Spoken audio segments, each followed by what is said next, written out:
Welcome to IT Fundamental V1.0 course. In this section, after going over the summary of IT infrastructure, we are going to go a little bit in details about the job and the different environments in IT.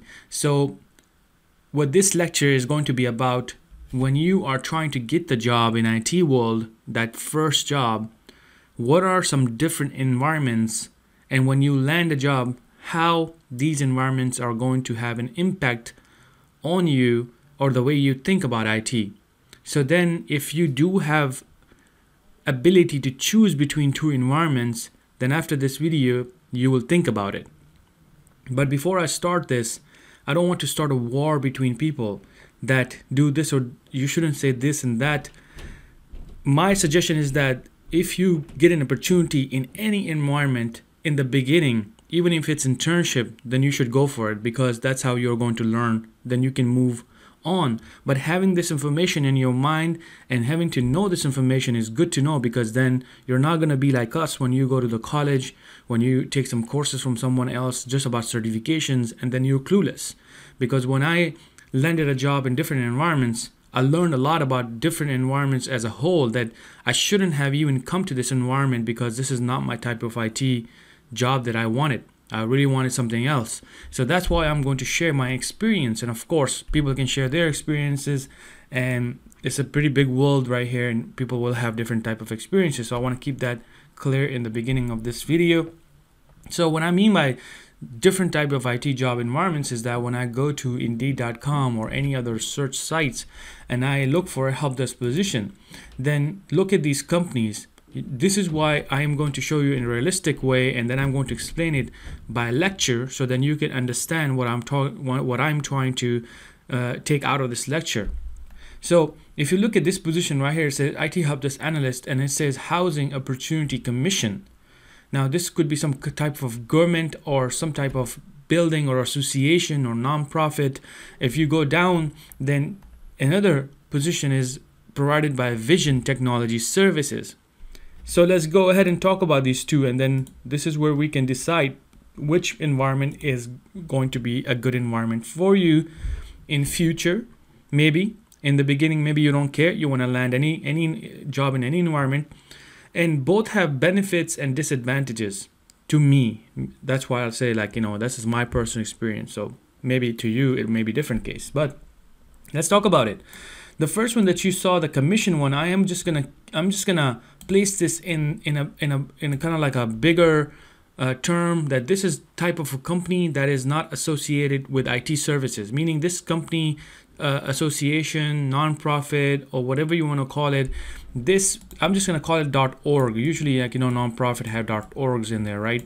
So I'm going to call it .org, and this company is not an IT provider company, meaning they have their own building, they're doing what they're doing, they have their own way of doing things like applications, they have certification going on and stuff like that. So then they have, let's say, they said 300 to 400 users in this building.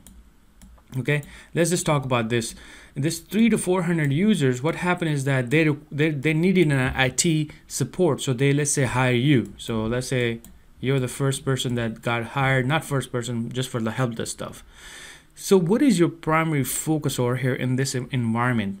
You're always working with these people right here. Anyone in this building, that's going to be your primary focus. Even if they have members outside of this building, usually these members are not going to be using your computers inside this building. These are just like, normal members that are maybe doing a certification, buying some products from you, stuff like that.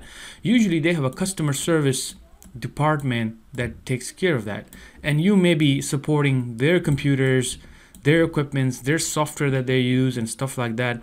So this is one environment that you are in, and now it depends on how big this company is and how many type of issues they have. Based on that, your stress level is going to be either very high, or, to my experience, companies like this, your stress level as an IT will be very low. I mean, you are in the middle. You're not going to be as stressed. The environment that I'm going to talk about now in the next, because here what happened is that you're working directly with these users, and their focus is actually something else. Their focus is certification and their members, right?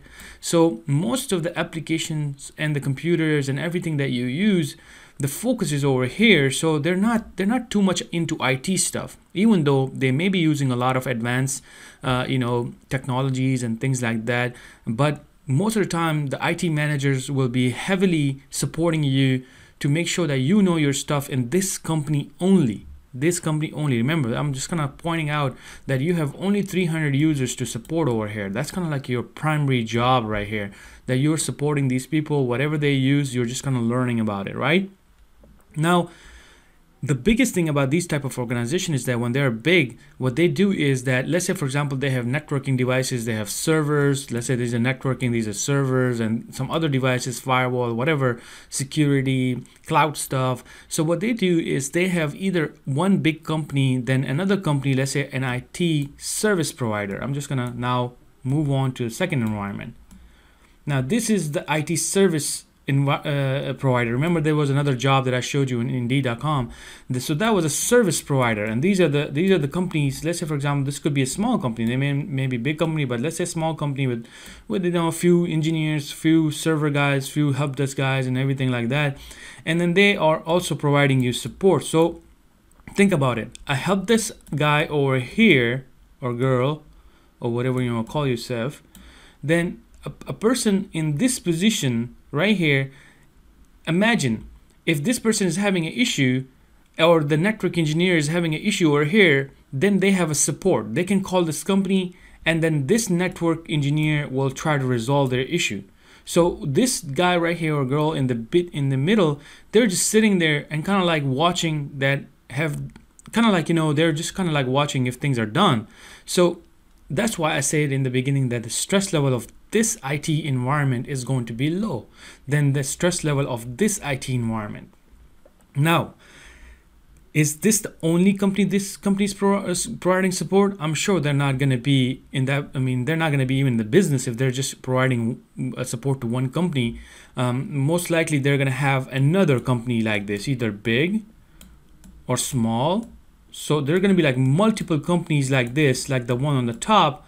And then they're going to have their own IT people, IT, or maybe they don't even have IT. There's a very small company, but all of this is being supported by this company because it's a service provider. So imagine if they have 5 or 6 or 7 or 8, or if it's a big service provider, they have so many different companies, then I'm sure, and I know that for a fact, that they're not going to hire IT person for each company. Most likely, if it's a medium-sized service provider, they're not going to do that. This means that this IT person is going to be providing support to multiple companies. So this person will have to learn a lot about different environments. And this person is going to be always busy because you're getting calls every single day. And some could be really small calls, and some could be really, really hard to solve. And then you may have a different service provider, but most likely you want, because when they hire you, they're going to know that you're an expert in this area.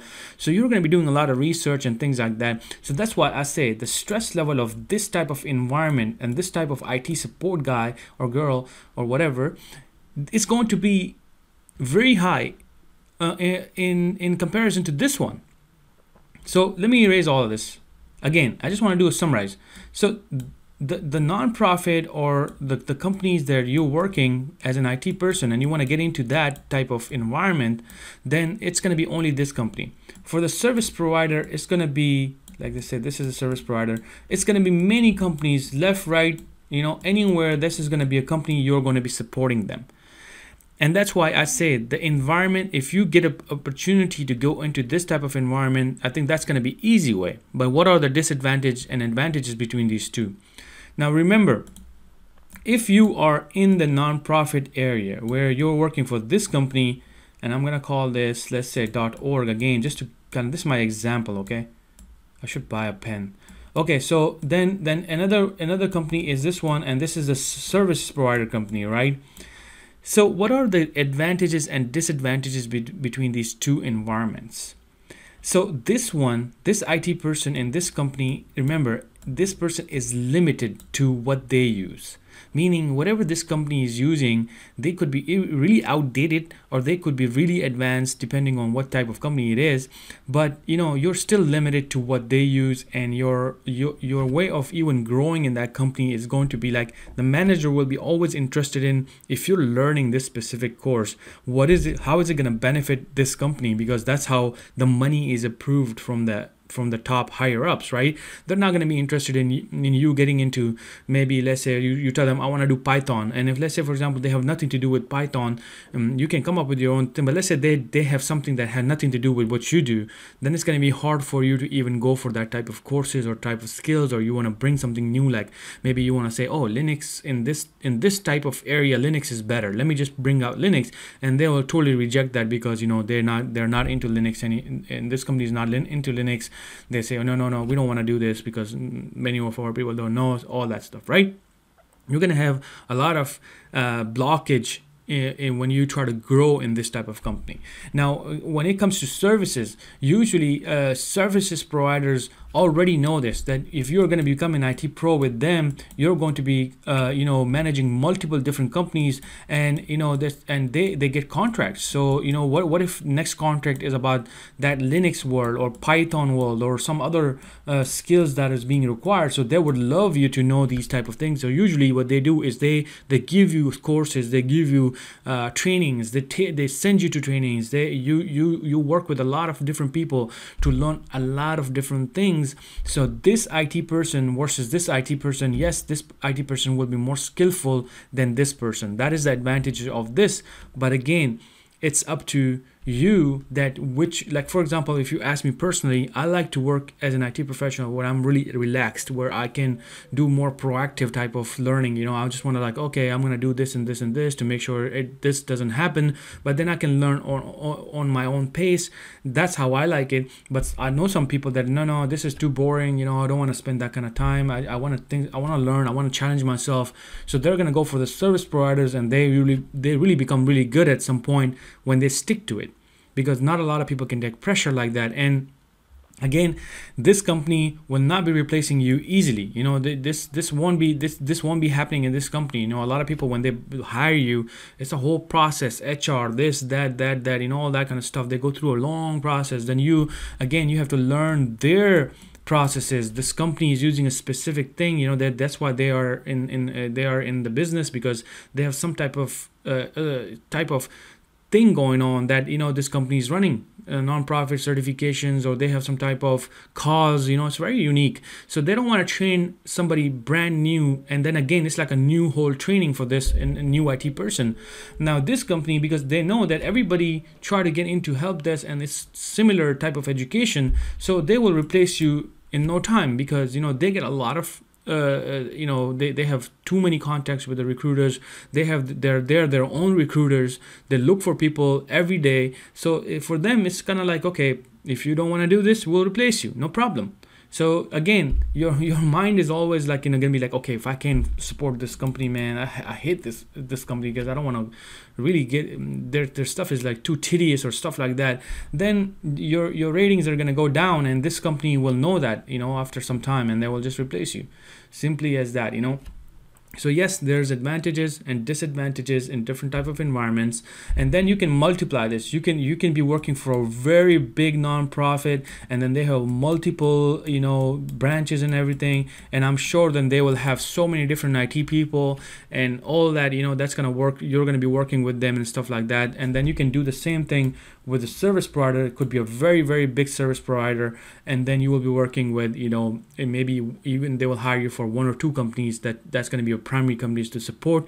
So yes, both have advantages and disadvantages. Now the main question, since you're in this course, you're in the fundamental IT course, if you have an opportunity anywhere, it doesn't matter, services, this and that.